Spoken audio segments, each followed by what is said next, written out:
I know you're in North Carolina now helping to get out the vote, but aren't you embarrassed by the blatant attempts to register phony voters by ACORN, an organization that Barack Obama has been tied to in the past? I am not embarrassed by it. We are not tied to it. We've not paid them one single penny to register a single solitary voter. We have the best get out the vote operation in modern American history. We've registered the voters ourselves, and so there is no relationship. I'm embarrassed for anybody in ACORN who went out there and registered somebody who shouldn't be registered, but I'm not embarrassed because of our campaign. We haven't paid ACORN a single penny to register a single voter.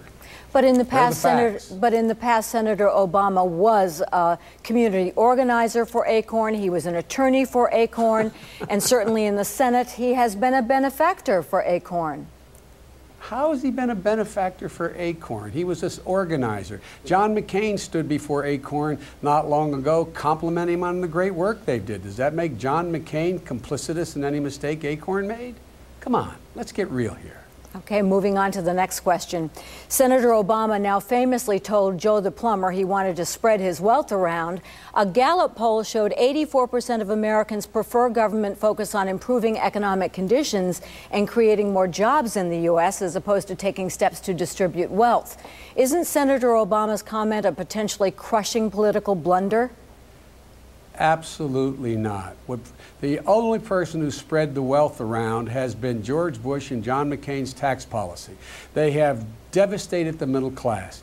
We, for the first time since the late 20s, 1% of the American people make over 21% of all the income in America. That wasn't the way before George Bush became president. All we want is the middle class to once again have a fighting chance. That's why we focus all of our efforts on restoring the middle class and giving them a tax break. And John McCain doubles down on Bush's tax cut and adds $300 billion in new tax cuts for the largest corporations in America and the wealthiest Americans. We don't think that's the way to do it. We think give the middle class a break. That's the way to do it. You may recognize this famous quote, "From each according to his abilities, to each according to his needs." That's from Karl Marx. How is Senator Obama not being a Marxist if he intends to spread the wealth around? Are you joking? Is this a joke? No. Or is that a real question? That's a question.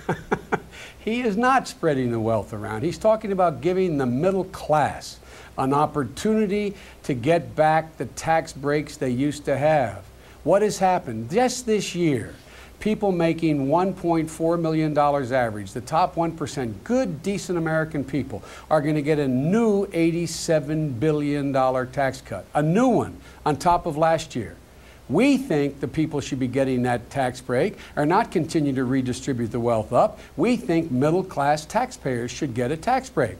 That's what we think. It's a ridiculous comparison, with all due respect.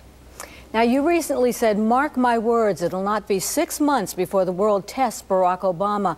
But what worries many people is your caveat, asking them to stand with him because it's not going to be apparent initially that he's right. Are you forewarning Americans that nothing will be done and that America's days as the world's leading power are over? No, I'm not at all. I don't know who's writing your questions, but let me make it clear to you.